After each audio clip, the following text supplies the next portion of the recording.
Oh, my God.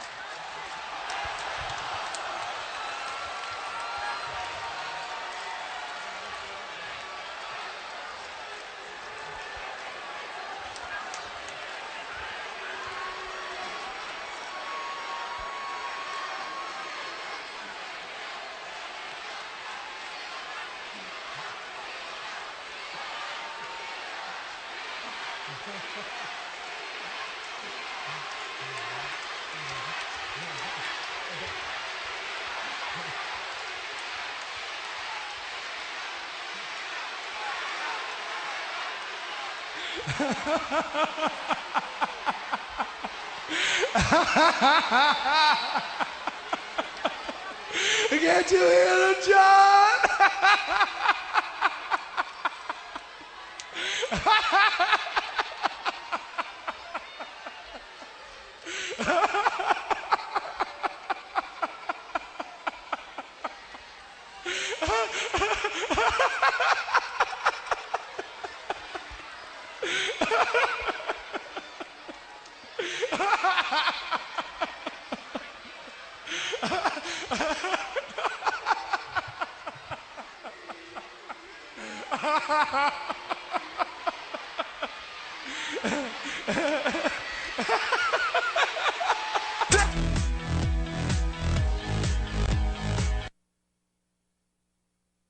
Wrestling fans, are you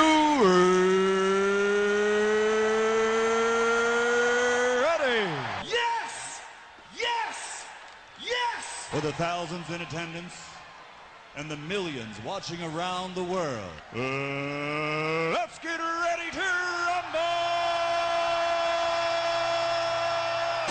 I am the voice of the voiceless. Do I have everybody's attention now?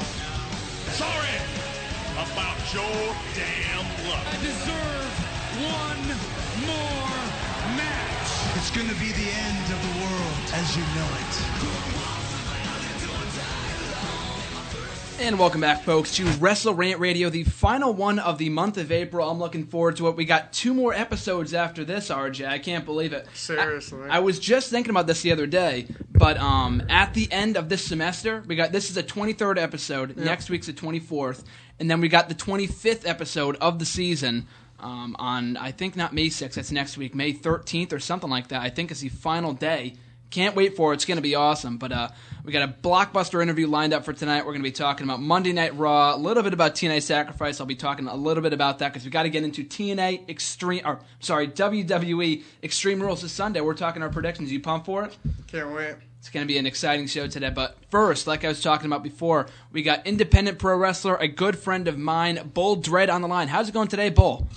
Hey, what's going on, guys? I'm doing great. How are you? Doing good. And of course, I think the last time I talked to you, and we were talking a little bit before the show went live, we did an interview about 2.5 years ago, and I think the last time I saw you was at a Northeast Wrestling show in like June of 2012, with the exception of a couple weeks ago. But I hadn't seen you for about 2 years or so, and then I caught up with you a couple weeks ago at the show in Bethany, and you were telling me how a lot has changed and whatnot. So, of course, I just want to get the inside scoop. What's been going on since I last saw you 2 years ago? Well, I mean, you went away to college. And, you got that right. That's why we're doing the show right now. Listen, I didn't forget about you. I'm wearing the shirt right now, Bull. I'm wearing the shirt right now. Are you? I am. RJ can vouch for me. He is.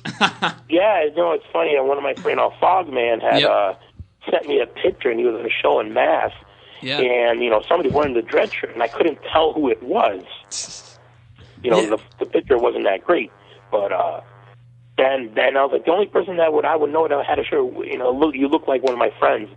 But I knew it was you. Until a little later, I knew it was you. But a lot's changed, and it's going to be 3 years. I mean, yeah. What do you want to know? Like, what's changed in the independence? What's changed in the Bull Dredd?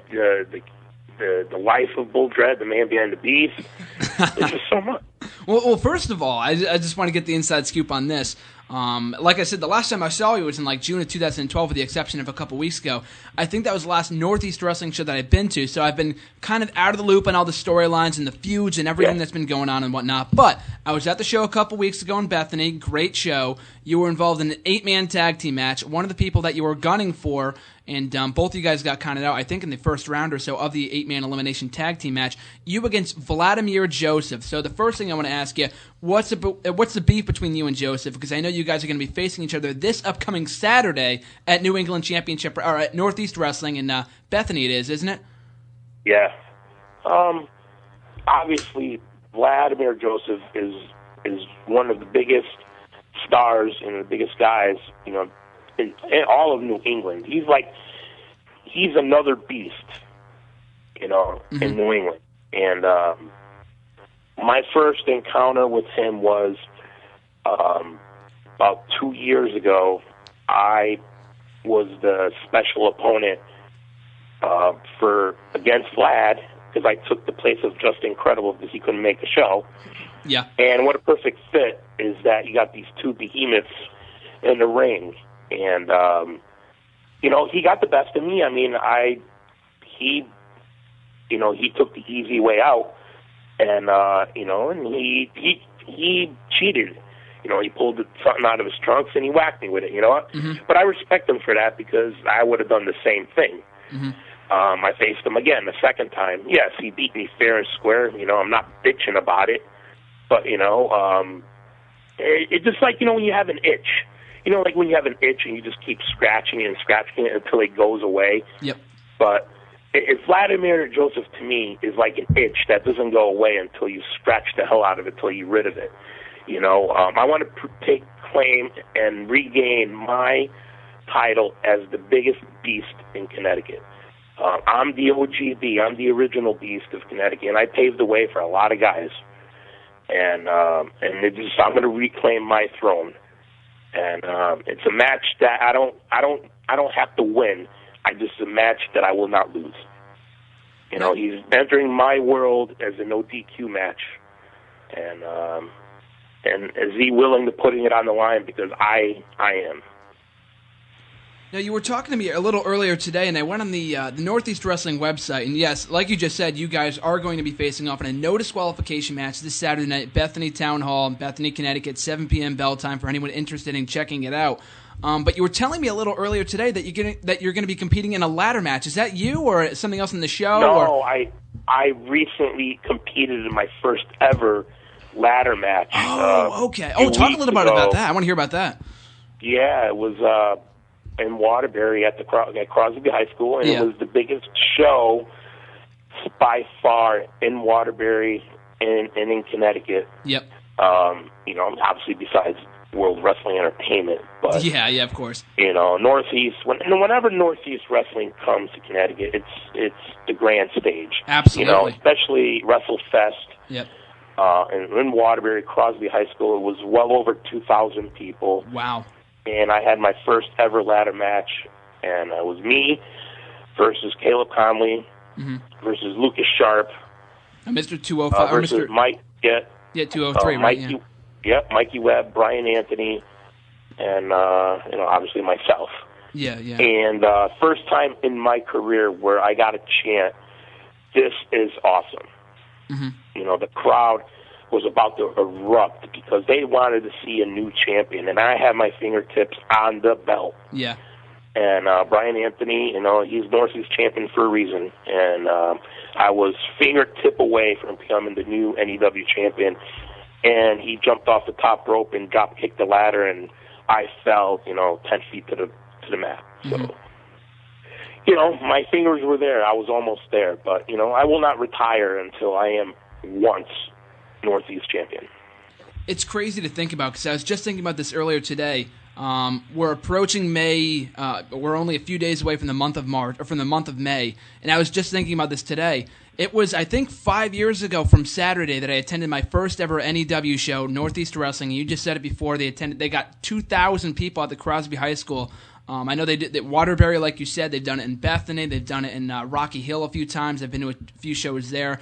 When Northeast Wrestling does shows, they do it big. Like you said, they're the biggest shows in the Northeast Wrestling area. They get stars like Matt Hardy, and they got Matt Hardy. They've gotten Carlito there a few times, Shelton Benjamin, a number of stars. Sergeant Slaughter's been there a few times. And you've also got your homegrown talent like yourself, Matt Taven, Brian Anthony. Ron Zombie, of course, so many guys that have grown up there that are still there, because I remember the first show that I went to, I think you might have been there, Ron Zombie, Brian Anthony, Matt Taven, et cetera, and it's just amazing to think how you guys are still there 5 years later, still evolving and still fighting for the championship. And you just mentioned before about grabbing the championship from Brian Anthony, and it's been like 2.5 years that he's been champion or something like that. It's been crazy. Since like 2011, this guy's been champion. But have you yet to hold the gold in Northeast Wrestling? And if not, when are your aspirations to capture that championship going to come true? Well, whenever I get the chance, whenever the opportunity comes, I would love to, yes. I mean, there's no lie. Everybody wants to be a champion, no matter wherever they wrestle, wherever company they're at, they want to be the top guy. Mm-hmm. I've like you said, it's going to be 6 years that I'll be working with Northeast Wrestling. I started in December of 2008 when I had my first match, and I tagged with Hacksaw Jim Duggan, and I've been there ever since. But I started from the bottom. I worked my way to the top of being one of the top guys there. I'm not saying that as an ego. I'm not saying that as,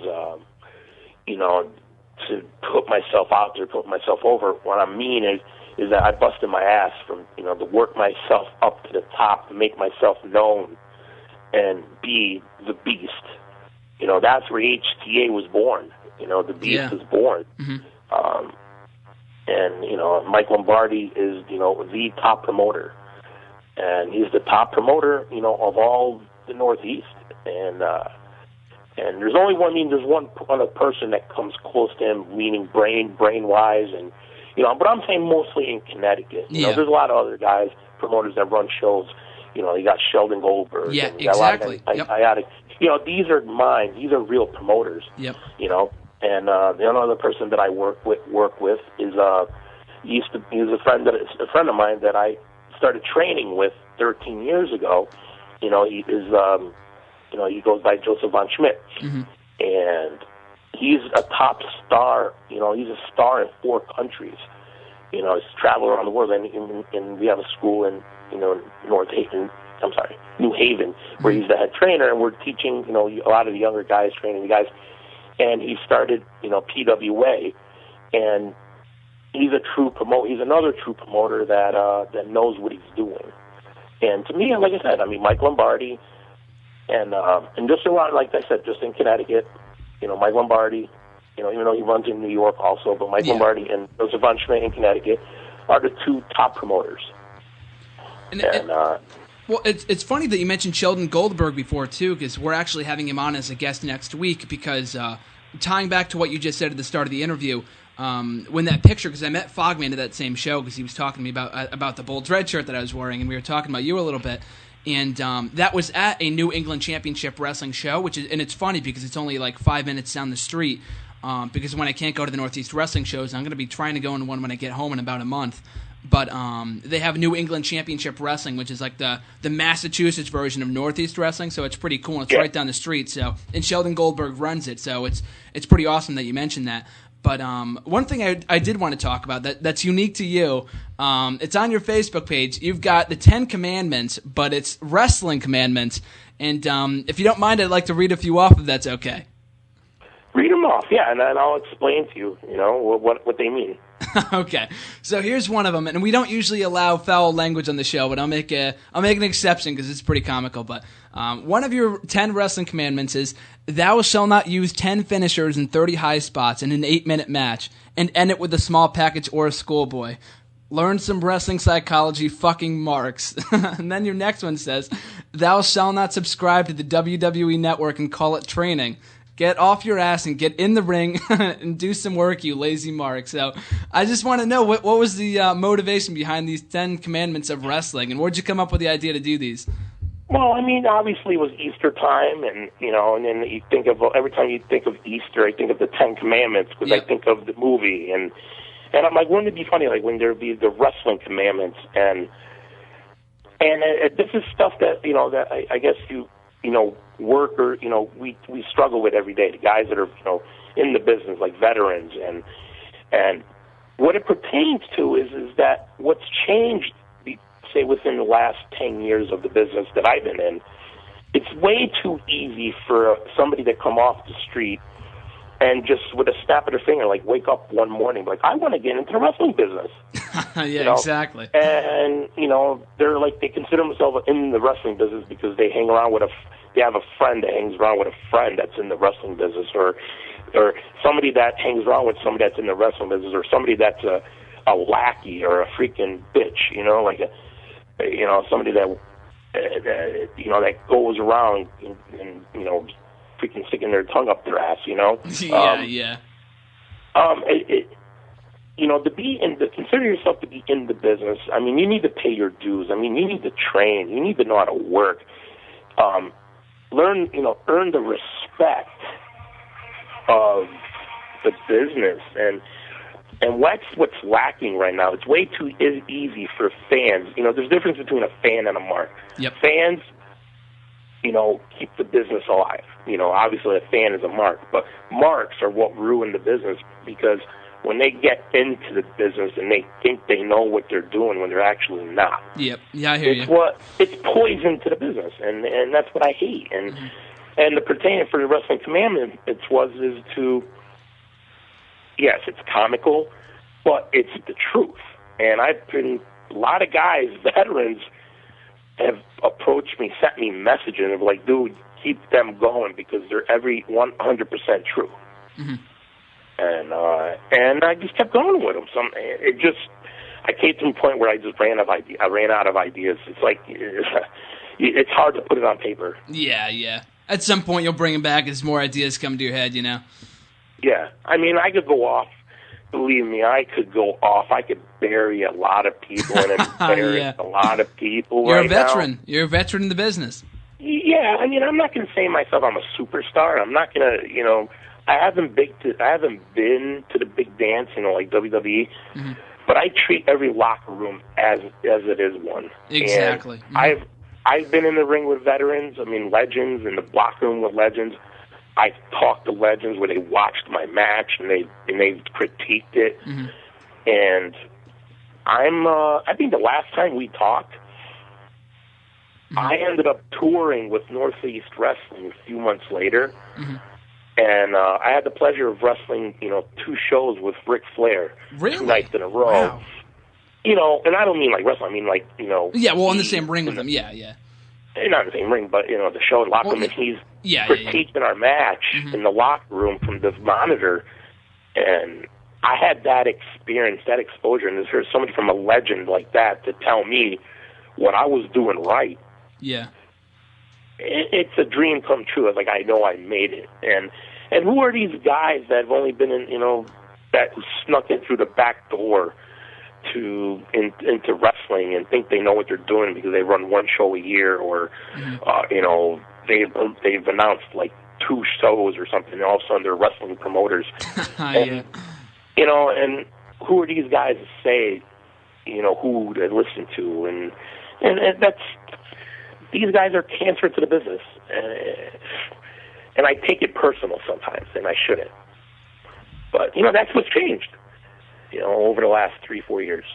Well, kind of tying back into what you just said, too, what do you think about the current state of the indie scene? I mean, really, how much has it changed in the last 2.5 years? And do you really think people are...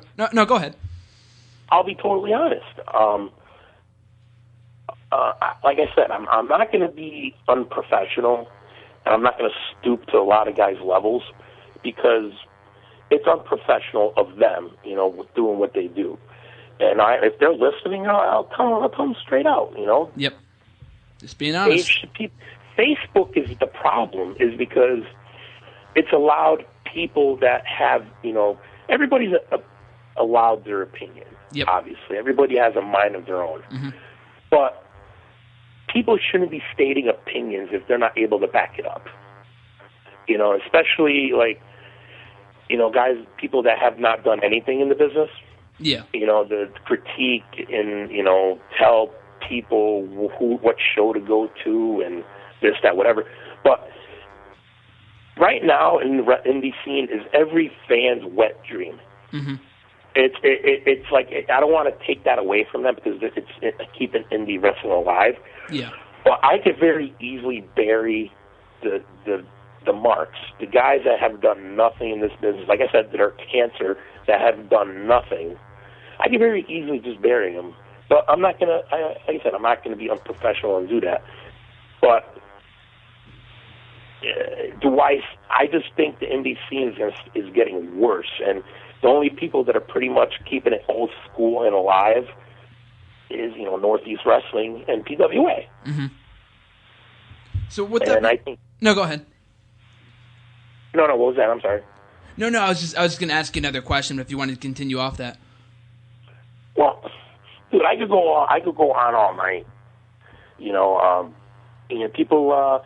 See, I don't know if you have paid attention to Facebook for a while, but I started doing video diaries. Yep. And it's just me expressing my feelings, and it's the man behind the beast, but it's the truth. And people don't know my history or know who I am. My parents came to this country with nothing. I mean, they came from Italy to America without a pot to piss in. And what they did is build a life for me, my brother, and my sister, and a life for them. And, even though growing up I didn't have everything I wanted, but I had everything we needed. And what I did was I brought all that culture and everything, all that, my culture and my upbringing, respect, hard work, and I brought it to the wrestling business. And that's how, what I put into it. It was the way I was raised. And that's why I'm not going to say I became successful. I worked hard to build up to who I am today. Mm-hmm. And I did it by respect and hard work. And that's what's missing right now in the indies. Believe me, I'm not saying everybody's like that. It's the lack of respect, honestly, is what's missing. And like I said, Facebook has ruined it because it allows people to take jabs when they shouldn't be speaking. Mm-hmm. Facebook has allowed people to state their opinions when their opinions they should keep to themselves.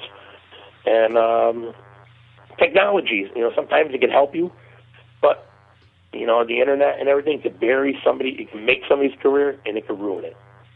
Exactly. And tying kind of back into what you said before, you said you're still aspiring to become the NEW champion. So let's hope that happens in the very near future if you take on Brian Anthony and get your shot at the prestigious prize. But aside from that, though, what does the future hold for the Beast himself, Bull Dredd, going forward? What other career aspirations, goals do you have? Well, my goal obviously is, yes, I'm going to be hitting 39 in a few months, and I'm not as agile as I used to be, but I'm still the beast. I'm still here. I'm not going anywhere anytime soon. My aspirations is, yes, I would like to be champion one more time, of course. If it happens, it's not the end of the world. But right now I'm at a different stage in my life where I'm giving back to the students now. I'm giving back to the guys that are coming in, wanting to learn. And people ask me all the time for advice, and I give it to them. And I'm honest. Mm-hmm. I don't expect people to take the same path as I did.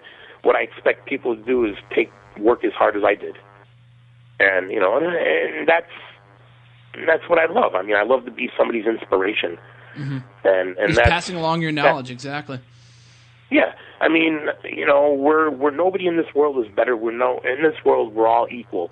Nobody's better than another. Mm-hmm. And I kind of look at wrestling the same way. Yeah, some people draw more money than the others. This guy's the one's gonna put asses in seats. But as individuals, we're all doing this as one. It's a big brotherhood. Exactly. Nobody's better than anybody else, and I think that somebody thinks they're better than somebody else is the day they should be walking out of this business. Exactly. Couldn't have said it better myself. So, like we were saying before, you're facing Vladimir Joesph this Saturday night, Northeast Wrestling, Saturday, May 3rd, 7 p.m. bell time, Bethany Town Hall. It's going to be a great show. So anyone that's in the area, Beverly and Connecticut, wherever else, if you're across the country, drive to this destination. It's going to be a kick-ass matchup, a ruthless rivalry reaching its head between Bull Dredd and Vladimir Joesph. So it's going to be a great matchup, no disqualification. No, I was just going to say, go right ahead. You've got the mic, I was going to say, before you go, yes, I got Northeast Wrestling coming up. We got, June. Well, actually, I got PWA also. It's the promotion run by, Joseph Frenchman, the school that we train at. That's at Hamden, May 31st. The balcony banquet facility.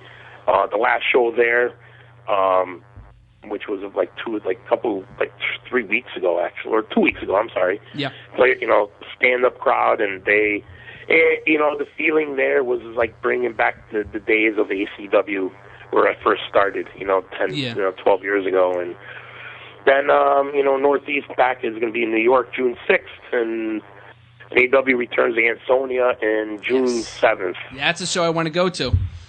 With Scott Hall and Matt Hardy. Or Scott Hall and Matt Hardy. I'm sorry. You got it. Yep. I'm looking forward to it. It's going to be awesome. Yeah. I'm going to be home for that show. I'm still working. I'm still getting my show. I'm still doing stuff and staying busy. The Beast ain't going anywhere. I'm the original Beast of Connecticut. I laid the groundwork for a lot of guys, and I think people don't realize that. There you go. Got to get your respect due at some point. Here's hoping you get a title shot in the very near future. So, that all being said, Bull, thank you so much for joining us on the show today. Really do appreciate it. Yeah, no problem. Anytime. And, I'm always open. Been great catching up with you, man. Hopefully I see you at an NEW show in the near future. Yeah, just come up to me. I'm not going to shove you off. Sounds good, brother. Thanks so much for joining us. I'll talk to you soon. All right, thank you. Good night. Bye. RJ, are you ready to talk Monday Night Raw and Extreme Rules, my friend? Am I? You ready for this? I've been waiting 28 minutes. I got to join an old friend in the show. I haven't talked to him about 2.5 years, so got to bring him on. Got to plug the shows. Got Northeast Wrestling on Saturday, New England Championship Wrestling. I don't know if you're interested or not, folks, but next week, I'm sorry, I got to get these plugs out of the way. It's all a part of the show. Next Saturday night, May 10th, New England Championship Wrestling, Cove Community Center, right here in Beverly, Massachusetts. It's the Iron 8 tournament, the very prestigious Iron 8 tournament. NECW, we're going to be having the promoter of the company, Sheldon Goldberg, on for an exclusive interview, the final interview on WrestleRant Radio before we take a break in the summertime, or at least when we take a break from doing the show here live on campus. But with all that being said, though, Monday Night Raw last night, good, bad, or indifferent, it was quite the controversial show. Would you say so? It was pretty controversial. There was a lot to talk about last night. Yes. So I'm not even going to bother talking about Sacrifice. I wrote a review of it, so if you want my thoughts on it, go to nextairwrestling.weebly.com for my full review of the show. In a nutshell, though, really wasn't that bad. It actually wasn't all that bad at all. We had the new Knockouts and World Tag Team Champions, and Eric Young actually won a match without any interference from Abyss or any of that BS. So it wasn't typical TNA shenanigans. So I wouldn't suggest going out of your way to watch it or anything. I wouldn't suggest that at all. But it was a decent pay-per-view, and I didn't have any problems watching it, actually, when I was watching it online. So I didn't have any problems watching it. So it was actually pretty nice. But that being said, though, let's get to what matters. Monday Night Raw, kicking off the show, we had John Cena, okay? So I'm thinking we're going to get another... He was inside the steel cage promoting the matchup, steel cage matchup with Bray Wyatt this Sunday. Extreme Rules, still can't believe it. I still think in my mind it's another 2 weeks from now. But he's standing inside the steel cage, acting heel for some reason. He does this every time before he has a feud, and I'm thinking, okay, he's going to act like this, get fired up, and start yelling into the microphone, do all this BS, the typical Cena routine. But before he even has a chance to do that, and he did do that later on in the night in some backstage segment for some random reason, but before he even has a chance to do that in this segment, out comes Bray Wyatt, singing he's got the whole world in his hands, the typical Bray Wyatt thing, but then out comes the chorus. So, and I don't know if you watched this part because you might have been still hiding under your bed when this part happened because I know it was pretty bad. It was pretty scary. It was pretty scary. It was very eerie. Yep. So out come the chorus of kids. They're singing the same thing that he is. And then they surround the ring with the sheet mask. And I played the audio before as we rolled into the show of Bray Wyatt laughing.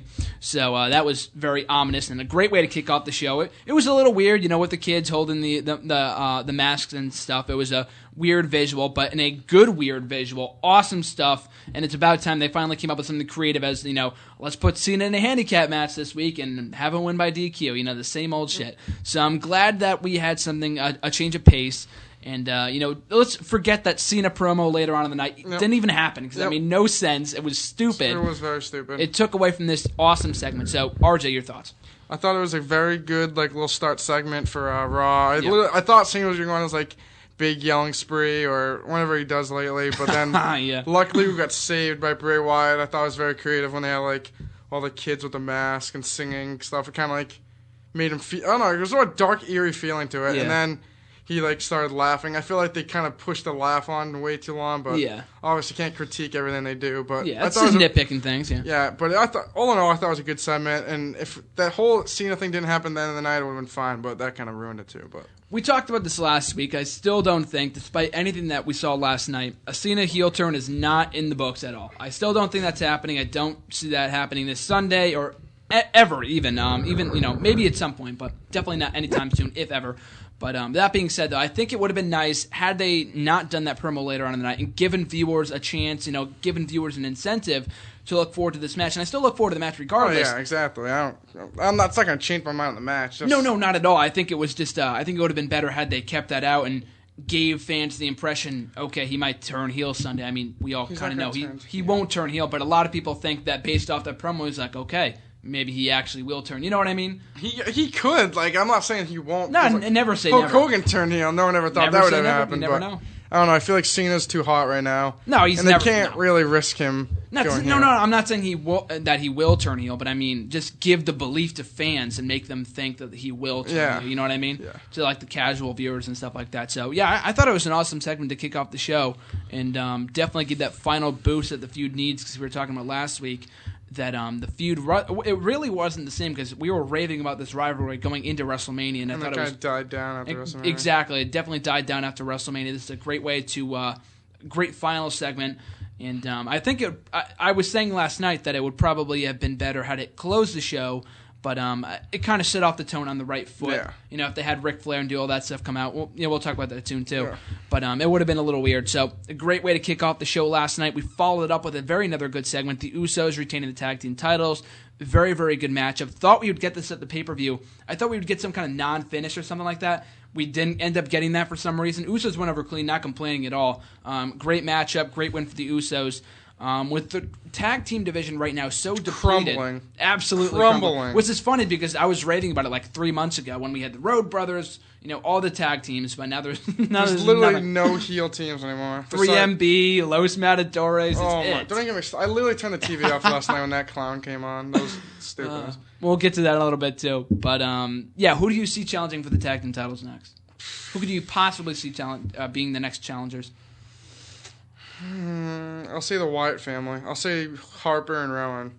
They've had a lot of good matches in the past, so I could definitely see that. Because literally there's no other heel tag team that I could even think that would even have a remotely chance to beat them. Evolution, no. No. I don't see that happening. I'm trying to go through the roster in my mind and try to, maybe if they put a tag team together, because I know there was a rumor a couple months ago about putting Miz and Ziggler together. That didn't end up happening, so I don't know what the point of that was. Miz is filming some movie anyway, but yeah, I don't know. The Wyatt family makes the most sense, honestly. Probably. I can't think of another heel team that would be like even close to title contention. Yeah, definitely not. Ryback's not even a good contention either. I don't even like them as a team, to be honest. I just don't like Ryback. So I like Ryback.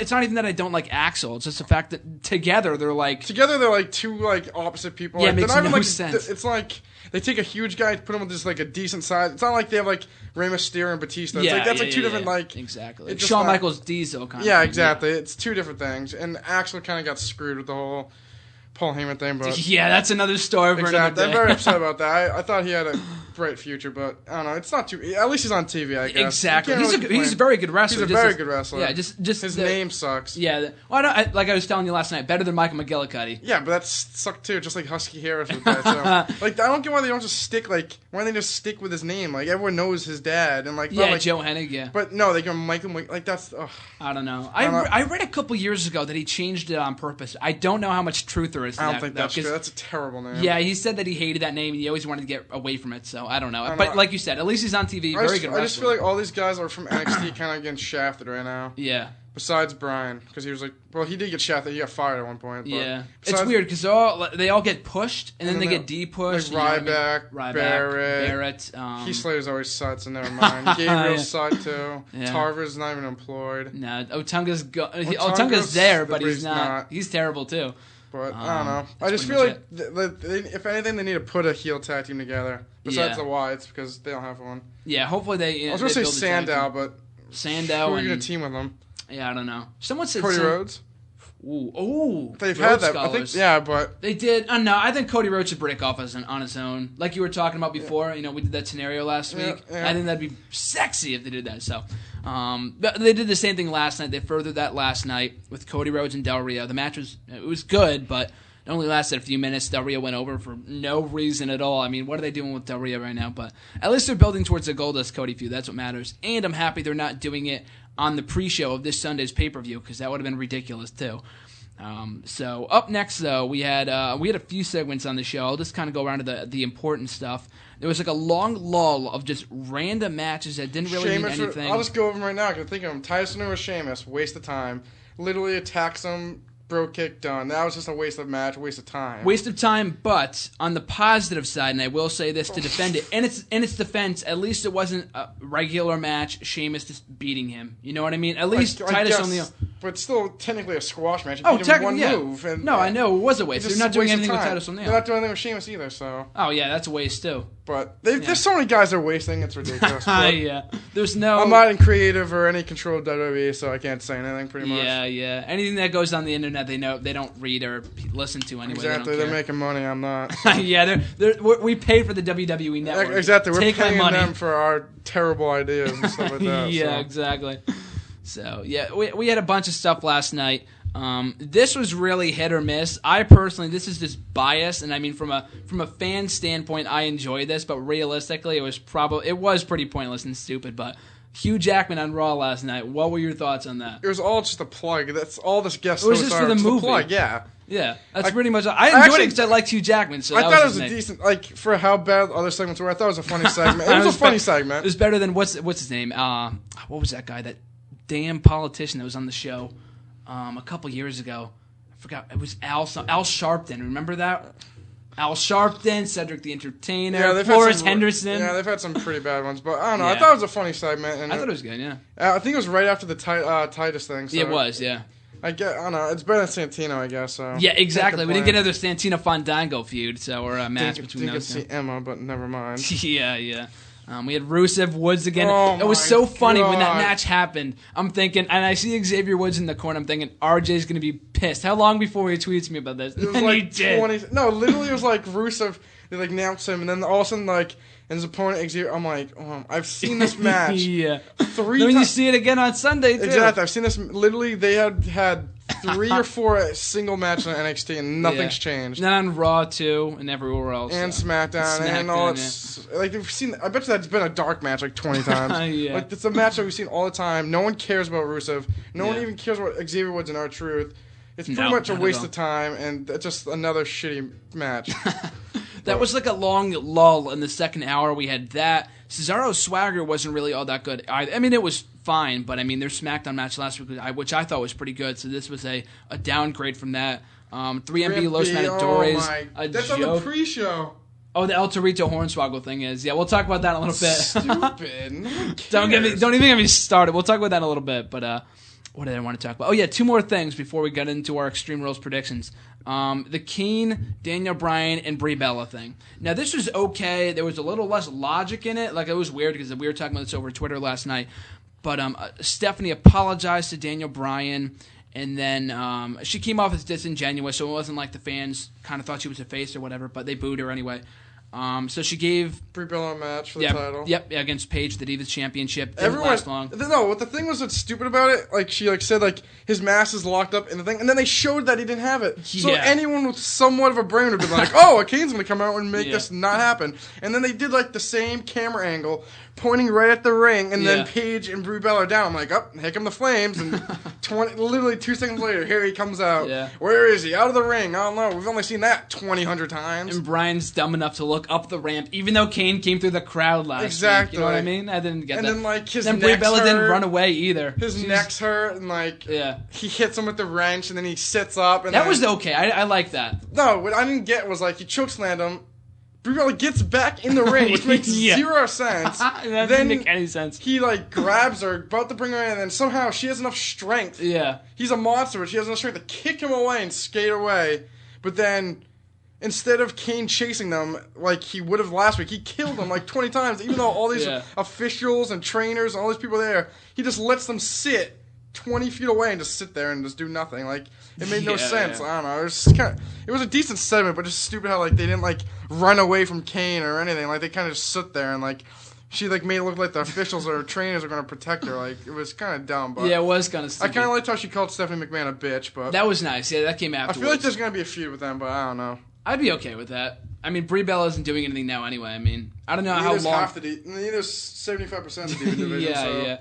I mean, she's on Total Divas and stuff, so they need to have a Total Diva involved in the storyline somehow, you know what I mean? Because they have Tamina right now and Paige for the Divas title, and then AJ later on, so... I don't know. I look forward to that if they end up doing it. I mean, Stephanie can't... I mean, she's not a wrestler, but... I don't know, that'd be interesting. But, yeah, as far as that segment goes, though, at least it furthered my interest in the Kane and Bryan matchup, so at least it matters. It's not a complete afterthought. No one believes in their right mind that this is going to be the main event of the pay-per-view, but it's still going to be a good matchup, so I still look forward to it. Who's going to be the main event, then? Evolution Shield. You don't think so? We'll get to that in a little bit.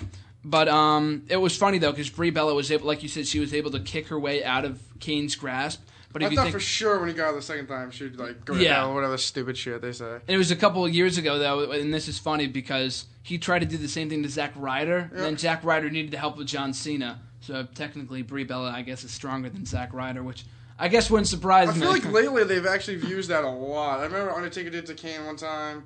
Yeah, Undertaker and Kane do it all the time. Stupid. All the time, yeah. At this point in time, it's only the kiddies that get surprised because they haven't been watching long. But he brings her underneath to look at the monitor when they can walk her underneath the ring. Yeah, in Hornswoggle's apartment down there, just chilling.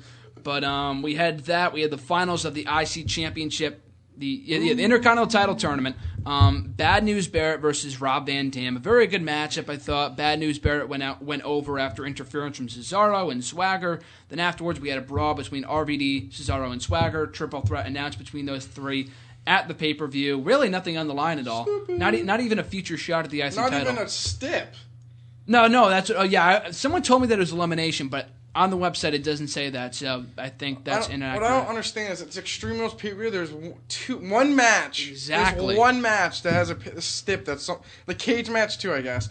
But handicap match is not Extreme or anything.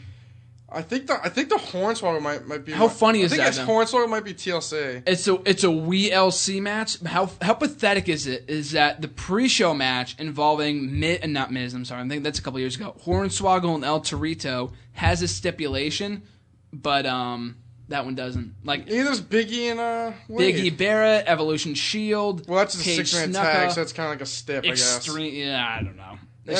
What they can do with Paige and Tamina, really? They could do. I don't know. That's what it should have been Paige or someone that can... Not quit or submission. It should have been, exactly. It should have been Paige against someone that can actually do a submission. They could do that, yeah, but Tamina has no submissions. Exactly, so that's what they have to do against someone that does have submissions. Exactly. But, I don't know. I feel like... We'll get to that in a bit, but I feel like the booking from Royal Rumble to WrestleMania was good, and now they're just kind of going back to, like, the shitty WWE booking... when they don't really care. Like, they already have, like, all the money that they've got to this point. Yep. But why don't you just keep booking like you have been, and we'll keep everyone interested in the product? I feel like they're going back to this PG bullshit. Yeah. All these people that no one care about.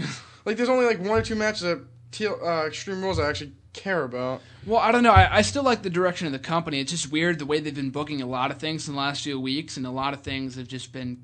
Yeah. It's been random. I mean, with, like, Daniel Bryan's father passing, they kind of had to change the storyline around some bit. You know what I mean? But I don't know. It's usually kind of this way after WrestleMania because it's the WrestleMania hangover. And then the way I see it, it's usually very hot going into WrestleMania. Slows down after WrestleMania. And then it gets hot going into the summer again. Like going into SummerSlam. I feel like once Money in the Bank, it starts getting hot again. Exactly. Yeah, like June, July, August. It's usually awesome. So, you know, as long as we have that in mind, then I'm fine for it. But, you know, hopefully. Even still, the Barrett RVD, very good matchup in the finals of the tournament. Barrett goes to Extreme Rules for the Intercontinental Championship against Big E, who hasn't even wrestled on Raw. It hasn't even appeared on Raw. Yeah, he appeared last night. He was in the locker room clapping. Yeah, that he was. He was. No, yeah, I remember that. But that's it, though. They got no mic time. He had an interview with Renee Young on the YouTube channel, but that was it, though. Stupid. I know. That's where they got to take the head off him. I like Big E. That's the problem. But they're not booking him right, so whatever. But we had the main event of this show, and I want to talk about this. We had Roman Reigns versus Randy Orton, but before any of this happened... It was confirmed last week, not confirmed, but it was rumored that Ric Flair would be on Raw this week. Triple H tweeted it out a couple hours before Raw, but WWE didn't advertise it.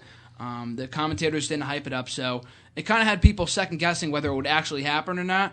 So they're talking, they're doing their talking segment, okay stuff from everyone involved. Ric Flair came down, and don't get me wrong, it was very cool to see Ric Flair with all the original members of Evolution, like the first time in like 5 or 6 years or whatever. And then he endorsed the Shield, so his appearance wasn't completely pointless, but I don't know, to me it felt like it came off a little awkward. Yeah, it was, I don't really understand. I don't know if it was Flair's fault, because he looked like he was rambling and just out of it, you know what I mean? I don't know. It seemed like, I don't know, I thought it'd be a lot better if he came. They did it last week. I mean, if they did it next week, then I'd be fine with it. I don't know. The show before Extreme Rules, I think, is tough, because it's supposed to be, a go-home show, and I don't know. Just bad timing. Yeah. If they brought him back, at some point, but if you can bring back Ric Flair like a top legend or something, they should hype it up, or, I don't know. He got a good reaction, but the promo was just weird, and then... Like I said, and then walked away. Yeah, and then JBL, it was weird too, because he was like, why doesn't Ric Flair come back and help out the Shield or turn on Evolution or something, you know what I mean? So it was weird. But, because he winked to Evolution at one point too. Like when he was saying that he was endorsing the Shield, so I'm like, okay, he's going to turn on them, and then he didn't show back up. Like, it's not even that he stayed at ringside for the matchup. Yeah, I know, it was weird. And I'm fine that he's not involved in the angle, because we've established this before, but I don't think the Shield needs a manager or the Evolution or whatever. But, I don't know, it was weird. But if they do it again at some point down the line and they have Evolution beat him up or something, like at Extreme Rules, like if he's there and they show him beat up in the back or something, like I'd be fine with that. It gives Evolution more heat. You know what I mean? Yeah. So, we'll see. We'll see. That was a little weird. But Roman Reigns versus Randy Orton, the match was what it was. We go off the air with the brawl happening, the Shield getting the better of that.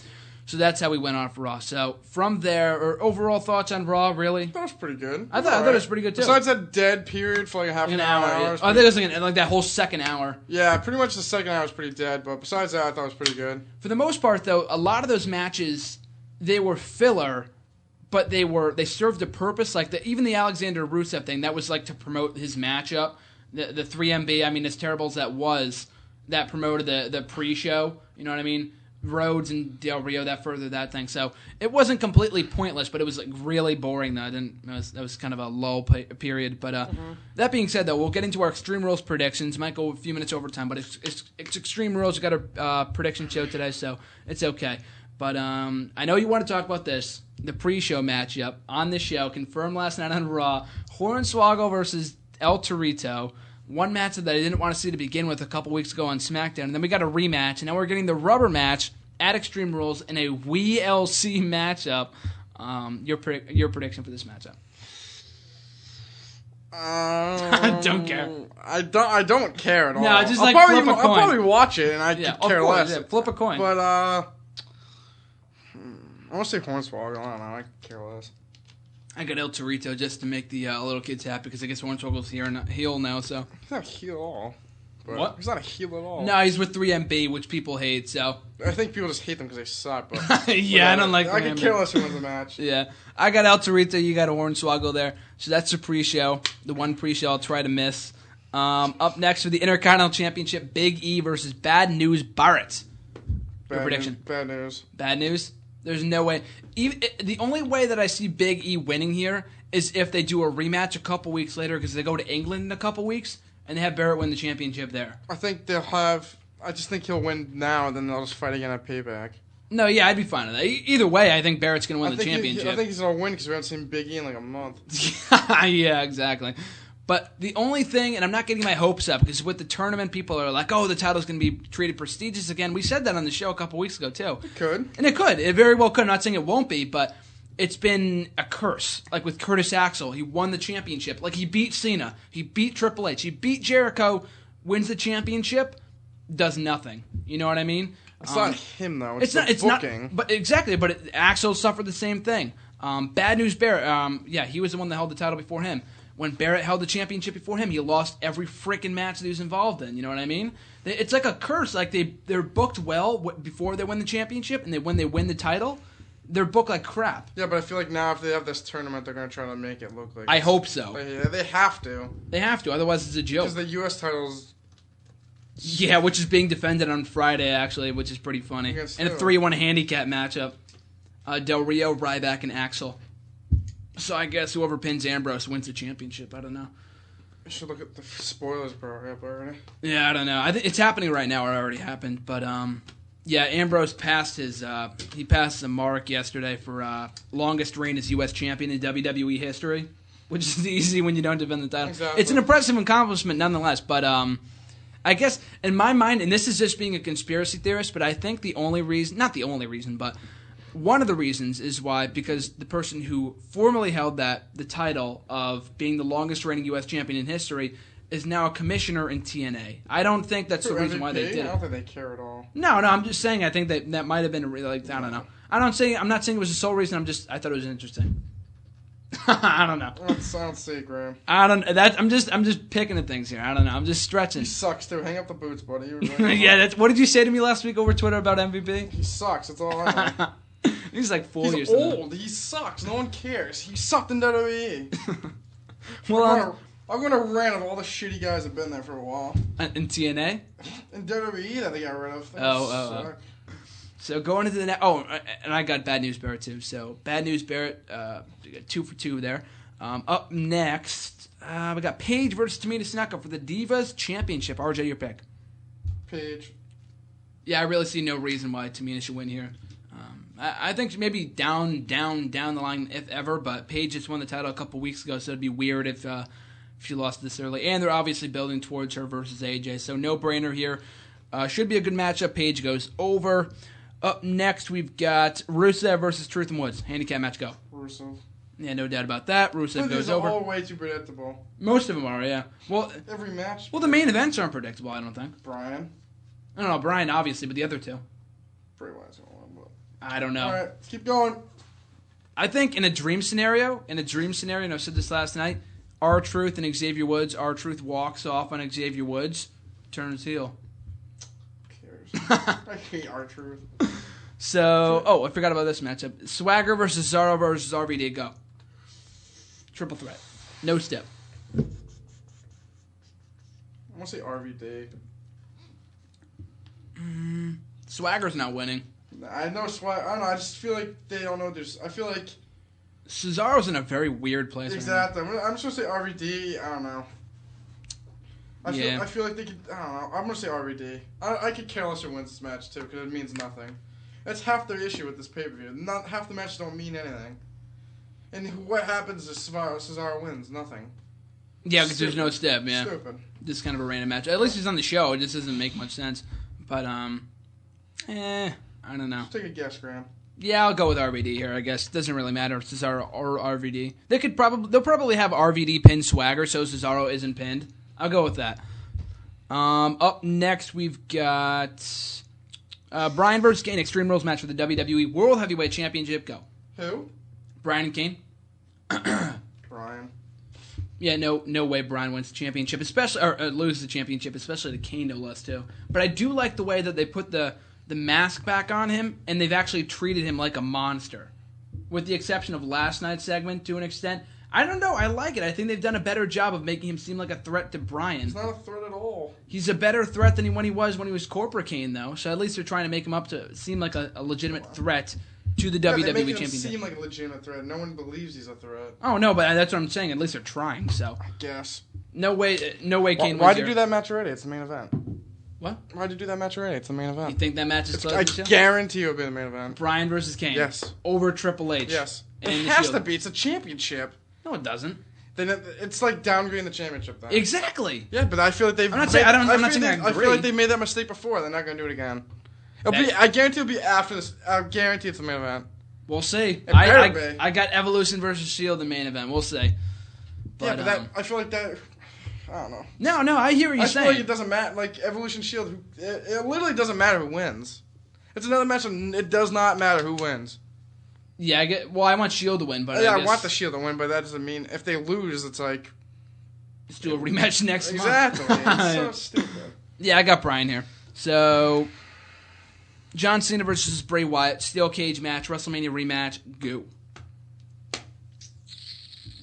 This is unpredictable. I think this could go either way. The only one I'm thinking. If Bray Wyatt loses, he's not going to be dead in the water. But we said this last month too. But his act is damaged because he can't lose to Cena twice in a row. It's random and stupid. I want to say Cena. You want to say Cena? I want to say Cena.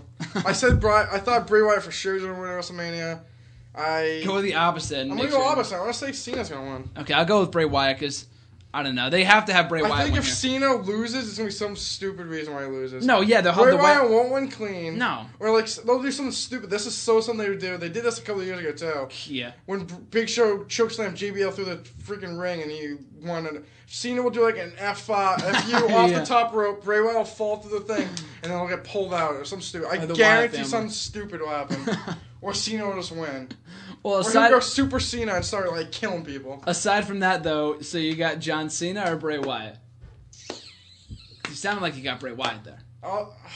I got Bray Wyatt. I'll say Bray Wyatt with interference from the Wyatt family. It's not gonna be a clean win. So they'll distract Cena from the outside, Harper and Rowan, and then Bray Wyatt will escape or something. He's not pinning Cena either. I don't see that happening. No. If anything, he escapes. This is a good matchup because it allows Cena not to get pinned, which is like the be all end all. They can't have that happen ever. It's happened before. No, I'm not saying it's never happened. I'm just saying they don't like to have Cena pinned or submit. They never have him submit, but pinned they don't like to have him pinned most of the time. So I got Bray Wyatt here via escaping the cage after interference from the Wyatt family. And then the quote-unquote main event, Evolution versus The Shield. If it's the main event, I'm calling up Triple H. So you're not going to be watching the matchup? No. I'm going to turn it off? I unsubscribe to the WWE Network because it's not the main event. It should be. I don't understand how that's not the main event. It's the championship. It's the most prestigious thing in the company. We're going to have Triple H or Batista, who's leaving next month, against The Shield in the main event that has nothing. Has nothing. It's just a good match. Is all it is. It's just a fantasy match that everyone wanted and it happened. Yeah. That's it. It should not be the main event. That's all I'm saying. We'll see. I think it's still closing the show, though, over Brian Kane, which hasn't gotten much hype because Brian hasn't been there and stuff like that. So I got that as the main event. But who do you have going over, though? I want to say Evolution. Evolution? Evolution. I was thinking that, too. I don't know. I say Evolution wins and Triple H pins Roman Reigns dirty. Roman Reigns? Triple H pins Roman Reigns dirty. Okay. He'll win dirty. He'll win dirty. They're not winning clean. No way in hell they're winning clean. Yeah, that's all. Fuck, now I'm going to contradict myself because I'm going to say, now if he wins dirty, I feel like he'd end the show. That's so Triple H because he's such a cocksucker. Yeah. That's the only thing I hate about Triple H. He's not... His ego's way too big for him to be running the company, but that's what he's doing right now. But if Triple H wins dirty, it'll be the main event. That's all I'm saying. So you got that? Yeah, I hate Triple H. Oh, God. Yeah, I got Evolution going over here, if only because they want to further the feud. If you think about it, all three guys on Evolution lost last month at WrestleMania, all three of them, and they've all been made to look inferior to the Shield in recent weeks. So Booking 101 says Evolution goes over on Sunday. So then I would say Cena wins too. What? Then Cena would win too. Cena and Bryant. I said that again. I said that again. Yeah, I don't know why. But I don't know. They've been changing that around for the last couple of weeks. Like Cena got the upper hand a couple of weeks ago, now Bray Wyatt. I don't know. We'll see. This better be the main event. I'm just saying that now. What? Daniel Bryan and Kane. I don't care. It has to be the main event. Okay. Literally, if it's not, it's literally going to go back to like the CM Punk treatment. That's exactly what I said before. It's just stupid. And that's exactly what I said before. It is like I don't like CM Punk, but it's also stupid that you make the title less important than other. It's only his first title defense. It could change it next month. I don't know. Because next month Batista won't be here supposedly. So they'll do him versus not Orton. God Lord, have that matchup not happen. Yeah, but that's the. So I don't know where they go from here. Get me on the creative team right now, and then this company would be making billions. Like, it's so ridiculous. Because if he does beat Kane, who's gonna wrestle next? That's what I'm saying. No, because he'll. That's why I hate Payback. It's the stupidest pay-per-view. Because then I guarantee the same matches are gonna happen at Payback. Because Bryan will fight Kane again, and if Bray Wyatt wins, he'll fight Cena again. So we've seen that match 3 times. I hope that. We love this match 100 times that we've seen, and they're not even that good of matches. Because the Cena Bray Wyatt match wasn't that good. At WrestleMania. I think it was that good at all. I thought they didn't have good chemistry in the ring. I felt like kind of slow. I don't know. That's my opinion, but no, I agree. I don't think it was a great match. I thought it was a good match. I think the steel cage stick will help out a lot. No, yeah, we'll see on Sunday. But then, we'll be seeing those matches again, and then maybe we could see a Orton Dean Ambrose match or something like that, or Seth Rollins, something like. Oh, I want to see these other guys get more attention. Even Cena was calling out some younger stars and named Rollins, Reigns, Sami Zayn, Cesaro. Adrian Neville. I don't see Neville ever being anything in the WWE. He's a cruiserweight at his best. No, yeah. Can you really see? Not even mid. Not even mid card. Nah. I feel like he's just. I don't know. I feel like he sucks on the mic too. His mic skills have improved, but I don't see him being a star. No, you know what I mean? No chance. His look. I mean, sucks. Yeah, everything about him's not. He just a high flyer. It's not his fault. It's not his fault either. He's just a cruiserweight, which he just his never look really. He's so short. Yeah, it's like I said. He's like shorter than Rey Mysterio. He's a cruiserweight, and they've never only guy that's ever got any cruiserweight action. Rey Mysterio, and that's because of Eddie. I'm not. It sounds really bad, but it is it's literally because of Eddie. Yeah, and I think he had a great run at the World Heavyweight Champion. He won the WWE Championship. He had his success. He had great matches, even with like bigger guys. Yeah. But I feel like he was just like his moveset was like good with that. Like I feel like Adrian Neville's not like as high flyer as Rey Mysterio is. And I feel like Rey Mysterio is a bigger name than Adrian Neville. Oh well, yeah, definitely. Rey Mysterio was a star in WCW before he came to WWE. Yeah. Like Adrian Neville is an indie star. Yeah, he's an indie guy, but he won't be anything in WWE. Yeah, I think that's the bottom line. Yeah. Honestly, I like Adrian Neville, but I don't think he'll be anything big. Like even though Daniel Bryan's a small guy, he can keep like the match going. Like he has good tempo. I think Sami Zayn will be a Daniel Bryan like. I want to see a Seth Rollins versus Daniel Bryan match soon. I want to see a Seth Rollins Daniel Bryan feud at some point. Exactly. They had some great matches at Ring of Honor. Oh, they did. Well, I'm thinking last year too. They had a couple good matches as well on Raw and stuff. Yeah, I feel like they can. I don't even mind if Rollins went heel. I feel like he could be a good heel. He could be a good heel or face. Ambrose is a heel. Ambrose is obviously a heel. Reigns is will a only face. Be a face. And then he's Rollins a Batista. No, he's a Batista guy. Yeah. He can pull off a heel, but right now he's gonna be that babyface like Batista was. Like when he got his big first run, he was a babyface because like.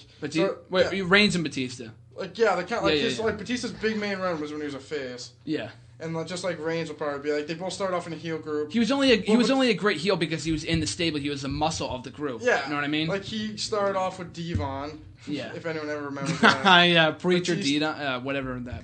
Deacon Batista. But yeah, I don't know. Yeah. I feel like they need like the Shield's great, but I feel like eventually they're gonna have to break up, and I feel like that's inevitable. I don't think it should be anytime soon. All those guys. I don't know about Ambrose. I couldn't see him as a champion. I could see Seth Rollins as a champion though, but I could see them all as world champions. Honestly, if they book them correctly.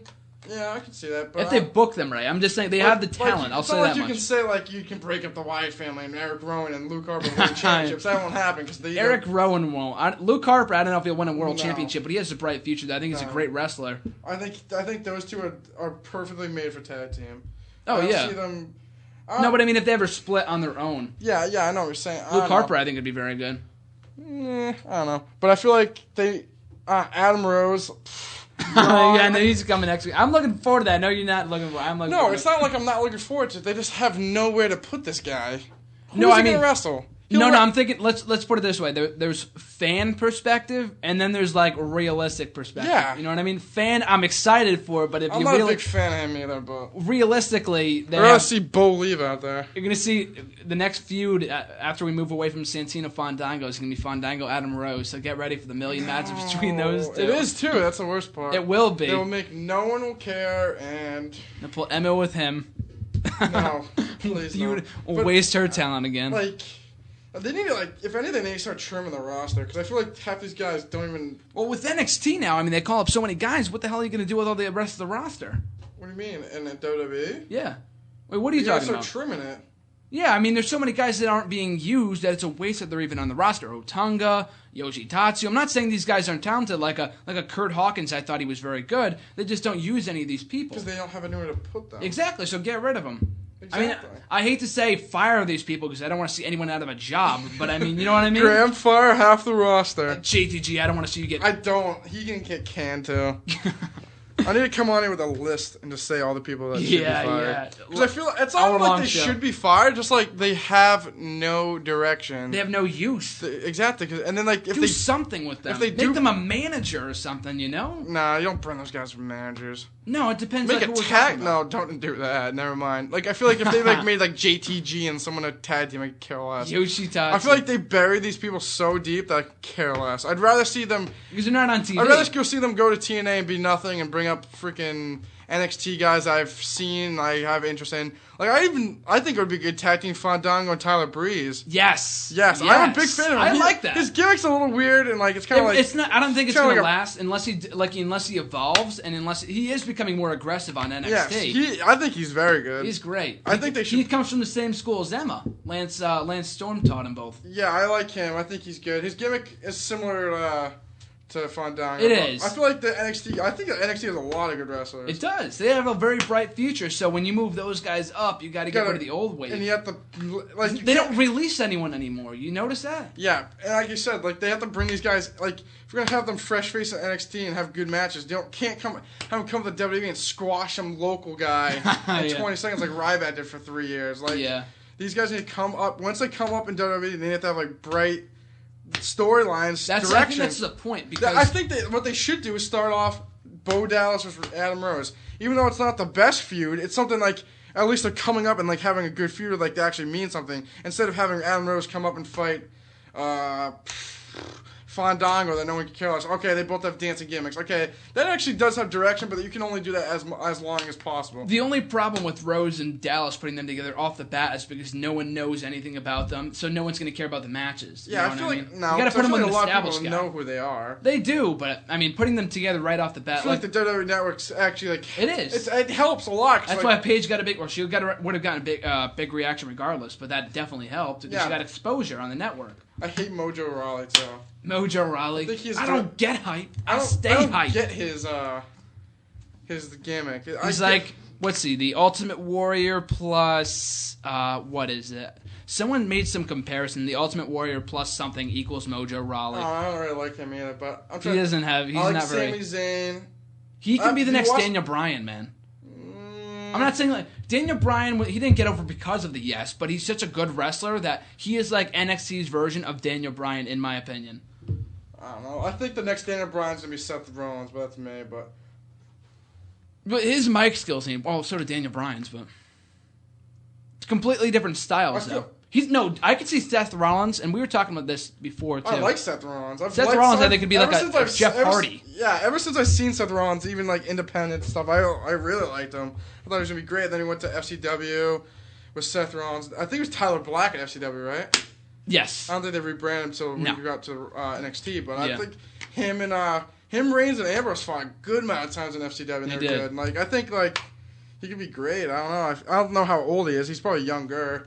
Seth Rollins? Yeah, he's like in his early 30s. Yeah, so is Brian too. That's not that bad, yeah. But I don't know. I feel like these guys, like if you like start like next month, have him fight Randy Orton, beat Owen clean, like and just start his run a little bit, like. At least they've been giving him direction, not just Reigns. Oh yeah, I feel like Ambrose too to an extent. I feel like they've like even though like Rusev's getting over, I feel like no one cares. He will never. It's an outdated gimmick. Lana's gonna outshine him. Exactly. Everyone only talks about Lana. Exactly, and she's not even Russian, which is stupid. But yeah. And like I said, I don't know. I feel like that's just like just to get like some foreign in there. I don't know. They like to do that a lot with like the foreign guys. Vince McMahon gets a boner for that kind of stuff. Yeah, exactly. He gets boner for the big rip guys. Yeah. The super athlete. Yeah, super athlete. My ass. You know who else is gonna be called up? That might be a big star. Corey Graves. I like Corey Graves, but his gimmick's way too close to CM Punk. It is. I think he's the Jeff Hardy CM Punk hybrid. He's like out of the box, but he's like a Punk like CM Punk. I think you need to keep him developmental a little longer. For right now. Oh no, I'm not saying to be called up right now, but I think he has potential too. I like him. That NXT main event was really good, by the way, too. Yeah, I told you to watch it. It was great. I did watch it. Who was it? Sami Zayn and then Usos? The Usos versus... I don't like the Ascension either. Yeah, a lot of people don't like them. I like them. They're solid in the ring, but they don't do anything with them. Conor O'Brien definitely took steroids. He was like, you see him a couple years ago on NXT. He was a mouse or something on NXT. Yes, he was a rat, and he weighed rat. 220 pounds soaking wet. Now he's like 6'3", like 290. He's a monster exactly. now, yeah. Definitely roided up. What happened to that guy? I'm gonna call up the agency and get him tested. That guy's definitely on roids. But oh man, I don't know. Like I feel like the younger guys, they have a lot of good younger guys that have a bright future. NXT is very good. It's awesome. I wish it toured. Like I'd probably go to a show. Yeah, right? Like I feel like it's actually good wrestling. It's actually good wrestling. It's no stupid little segments like Raw and SmackDown have. mostly SmackDown. SmackDown's stupid shit. I don't even watch SmackDown. I don't waste my time. That's like a TNA like fast forward through and just see the good segments. But it's a repeat of Raw. It's essentially what it is. Yeah, pretty much. But I think like even though the direction is kind of slow, they have all these young guys that can eventually carve out all these old guys that no one really cares about anymore. And I liked last week's show, and the shows before that were kind of slow, but they had the Takeover special in a couple weeks, which should be awesome. What, the NXT shows? I think I've enjoyed everyone. I like how... They weren't bad. They're better than Raw some weeks, man. I mean, they are. The matches are very good. They are very good. They don't have dumb segments, and when they do have segments, they serve a purpose. Exactly. It's only an hour long. Exactly. You know what I mean? It's not so, I mean, not to bash Raw, because it's hard to compare. One's 1 hour, one's 3. They have to fill time somehow. I feel like NXT's more like not based off storylines, just good matches. Yeah, it is. Like, it is. It's not like these guys have like direction. Like Tyler Breeze will go out there and wrestle 3 different guys every week, but it's not like he has bad matches. Like he has good matches. He does. And people don't really look at it as the storylines since they're developmental. It's just like they have their gimmick and they go out there, wrestle what they have to do, and they have good matches. And that's mostly what a wrestling fan's looking for, is just good matches. Exactly. So if you're looking for good wrestling, watch NXT. Seriously, I feel like besides... I don't even watch, like, the only time I usually go on WWE Network to watch old pay-per-views, NXT. I watch NXT every weekend, and I've started since I've seen every episode of Legend House. I was going to say, Legend House is very good, We'll talk about that real quick. We went overtime, but it doesn't really matter. Who cares? Yeah, we were talking about NXT. I don't know how we got on that topic after Extreme Rules. Rant. NXT's I love great. NXT. Check out NXT. It's a great thing. So it's worth the $10 a month. Don't even watch other pay-per-views. You can just watch NXT. It's worth it. What else? I don't know what else is on that show that's on Spike at 9 o'clock every week. I don't know. Something else is on at 9 o'clock when NXT is airing. TNA. Well, I don't know. Whatever that TNA bullshit is, go check out NXT instead. What do you mean? I'm just kidding. I mean, like, go watch NXT instead of Impact.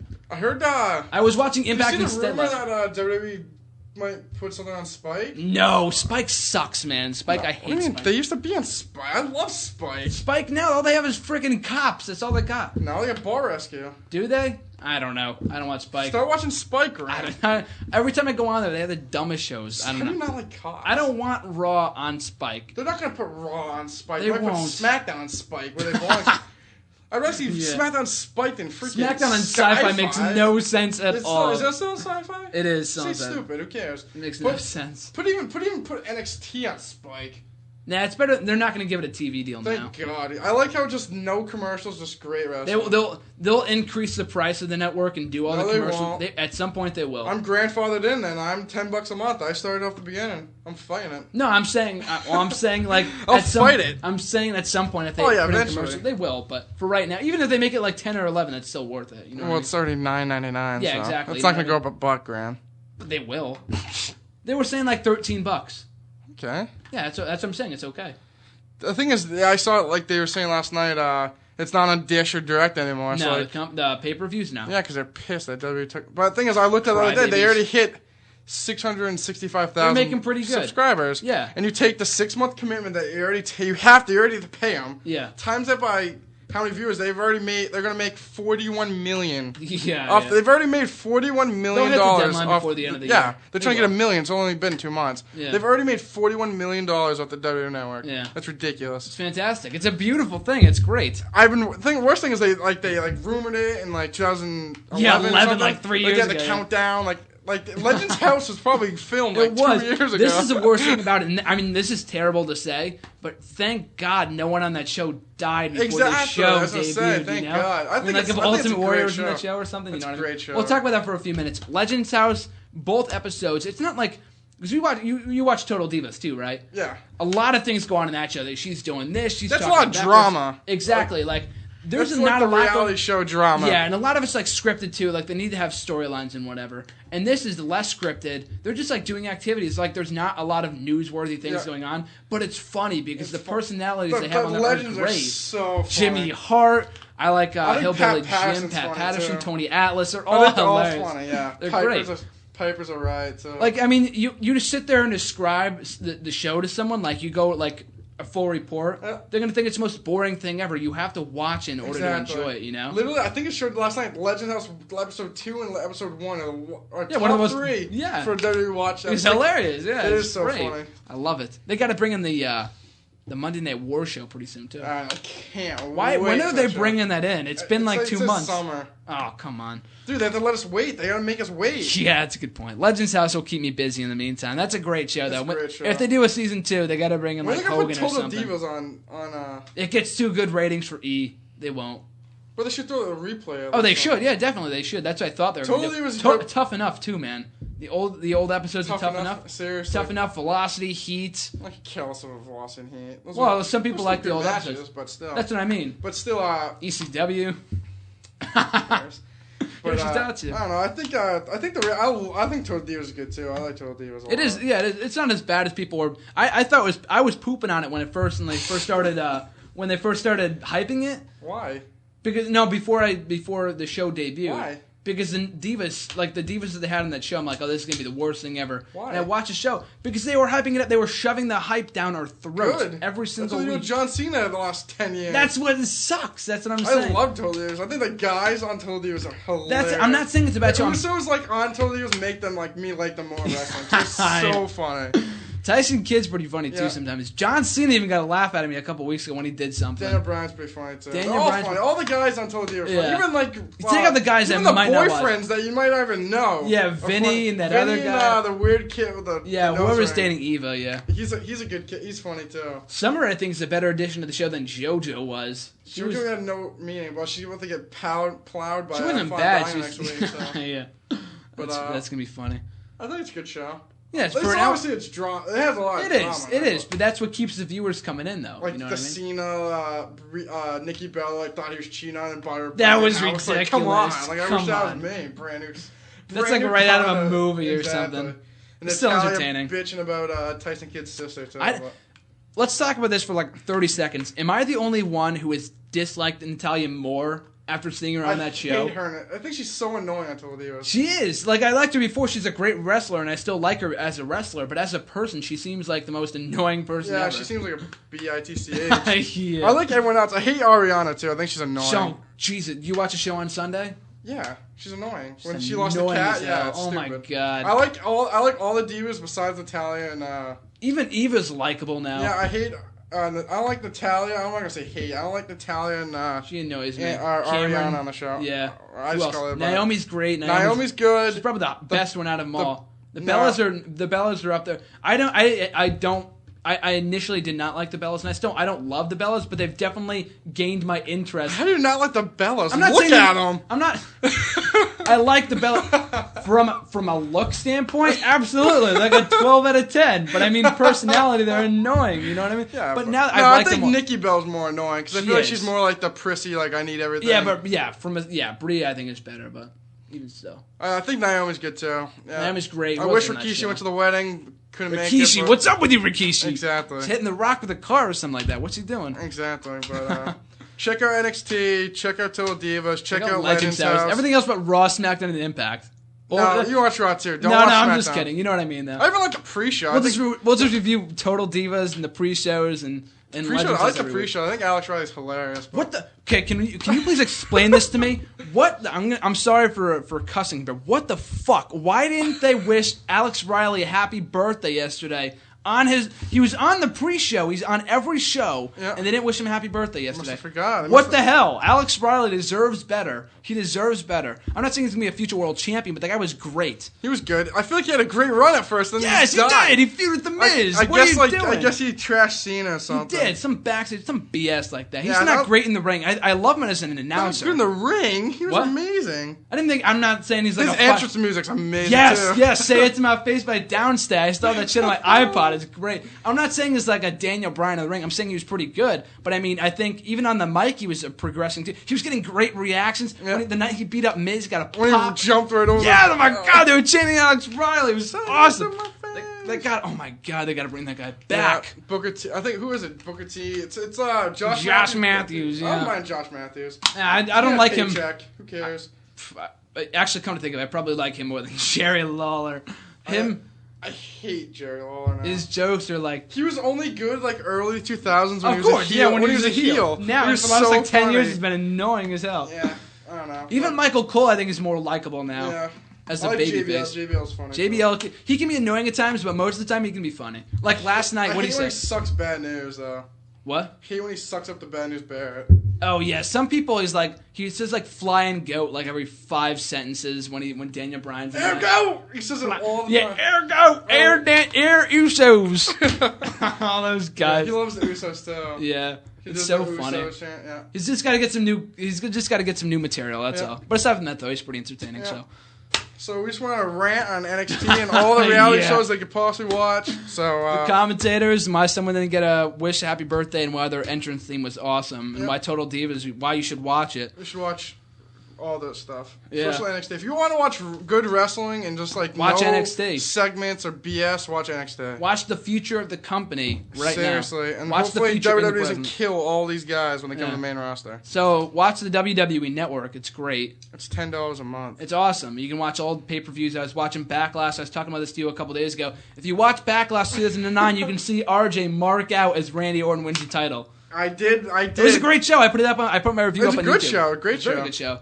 I watched Extreme Rules today from that year. It's great, too. I think it was one of the best B pay-per-views ever. I thought it was really good. It was very, very good. I hate Swagger and Christian. I think it was the first match, right? I thought it was a good match. I just don't like Swagger a lot. I watched Christian the Edge documentary yesterday, too. Did you? Was it good? It was good. Not as good as Triple H. Okay. Good. I don't know which one's better. Nothing. I think there's not one that's came close to topping Triple H. Really? That's my opinion. I don't know. I think CM Punk's Warriors, in my opinion, was very, very good. CM Punk's had a good one too. I hate CM Punk, but he had a good documentary. Yeah, he had an I thought that was the best one. Mick Foley was good. I feel like I've seen every documentary I've seen that were good, but I think nothing can touch Triple H. Triple H was so good. Triple H was good. I'm not saying it's bad. I just hate how he runs the company and he has a huge ego. But yeah, I thought Punk's good. Check out Warriors. Check out Edges. Check out Foley's. Cena's, Stone Cold had a very good one too. Rock has one up there. How many does Cena have? Cena's like 10. Obviously, it's Cena. Well, I mean, but which one do you suggest? There's one on the network. I don't know. Oh, is there? Experience or something. Something like that. Yeah. Rock's was good. NWO one's good too. I thought it was okay. You've seen that thing? I don't know. I feel like I've seen it all before. Which one's good that has to go up the WCW one, the Rise and Fall WCW? Yes. That's a great one. I have it on DVD. I have it on DVD. It's one. great, yeah. They got to get all the WCW content on the network, like we were saying before, the Monday Night Raw show, or the Monday Night War show. So, that all being said, though, I think we talked about more of that stuff than we did Raw and it's all right. Raw wasn't that good. Watch NXT. Raw was good, but this is more important. I feel like we talked about a lot of NXT guys. It's all right, though. It's wrestling. It's all that matters. It's all wrestling, exactly. We love this stuff. So that being said, Extreme Rules on Sunday. It's going to be a great show. Looking forward to it. It's going to be a decent show. I hope it. Graham always likes to overstate stuff. Decent show. It's going to be the most epic show in the history of wrestling. Probably not that good, but it's free pretty much to me. Don't get your $10 a month's a free. Yeah. And the stream was good. Yeah, I know you didn't watch WrestleMania on the network. They said, live. I don't know, Jeff and them said it was all right, but I thought it was very good. In my dorm, I thought it was pretty good. I had a Ethernet cord in or something, so it wasn't that bad. I'm out of there next year, man. Yeah, you're going to Endicott. Endicott. It's the next dorm over. I'm going to Marblehead, so I don't know. Hopefully a better connection there. I would hope so. So, that being said, Raw Talk next week, Extreme Rules review, all that great stuff. Second to last show next week. Possible NXT review, if it's very good. Yeah, if it's very good, we'll definitely talk about it. I'll probably still play it anyway, so I'm a big NXT fan. Yeah, it's great. Check it out. Check out the WWE Network. It's only $10, people. You're cheap if you're not paying for it already. Just ask your parents; they will buy it for you. Yeah, ask for that credit card number. Seriously, that's what matters in life. Exactly. People. Yeah, exactly. But even still, though, I look forward to what happens at Extreme Rules, Monday Night Raw, Total Divas, NXT, everything else in between. So I look forward to it. Should be great. But yeah, we'll be back next week with Talk Extreme Rules, Monday Night Raw. Like I said before, we'll be having a shorter interview next week with the promoter of New England Championship Wrestling. Talked for a while. What? The guy talked for a while. Well, I had to catch up with him. I know, but because I hadn't seen him in a couple of years, so we had a longer interview than usual. It's okay. We got all the time in the world. We got the whole time in the world. I gotta go to bed. I got a class tomorrow at 8:00. Yeah. I do too. Yeah, I know. It's okay, but yeah, we'll be talking next week to Sheldon Goldberg, promoter of New England Championship Wrestling, May 3rd. Regular time, 9 o'clock Eastern Time, 8 Central Time. RJ, shout-outs, plugs, you got it. I got shout-outs. I always got my shout-outs. I got the same out because there's a lot of people I need to shout out. Go right ahead. So we go Cam Burns, Jeff Stone, Mando, Alex Gorman, Tim Bredberg, Jamie, Shannon, John, Molly, Brian Sussingham. Am I missing anyone? I don't think so. If I did, I'm sorry. There's a lot of people. And plug at Raymond_Marceau on Twitter. And tweet him all the time, so you'll see it. You can see it. And I have a YouTube page. It's mostly about football, but check it out. Just check it out anyways. It's on my it's all Twitter. Sports. And I got my blog on my Twitter, too. You can go check that out. It has some wrestling on there, so for the wrestling fans, you can check that out. So that's all my plugs. And at WrestleRant, you got to plug the WrestleRant. Of course. But, yeah, I'm going to try to talk to that girl tomorrow in my class, the one that knows Mick Foley. Yeah. You got to get Mick Foley on these shows. Even if it's like next year, we have to have Mick Foley on the show. We have to get the first show next year with Bang! Mick Foley, yeah. That can be an hour long, too. I wouldn't care. Yeah. Mick Foley, God, that'd be amazing. We can go like all day with Mick Foley. But, yeah, we'll be back next Tuesday night, 9 o'clock Eastern Time, 8 Central Time. Check out the Twitter, at WrestleRant, Facebook, Graham Jason Matthews, YouTube, same thing. Review a Backlash up there now, like I said before. Check it on the network. RJ was there. Extreme Rules 2009 review coming in a couple days. Lots of awesome stuff. Oh, and WrestleRant radio clips, all that kind of stuff, too. So with all that being said, folks, thanks for listening live. We will be back next Tuesday night with more Raw Talk, Extreme Rules Talk, and everything else in between. Thanks for listening live, folks. This is Graham GSM Matthews signing out. See you next week, folks.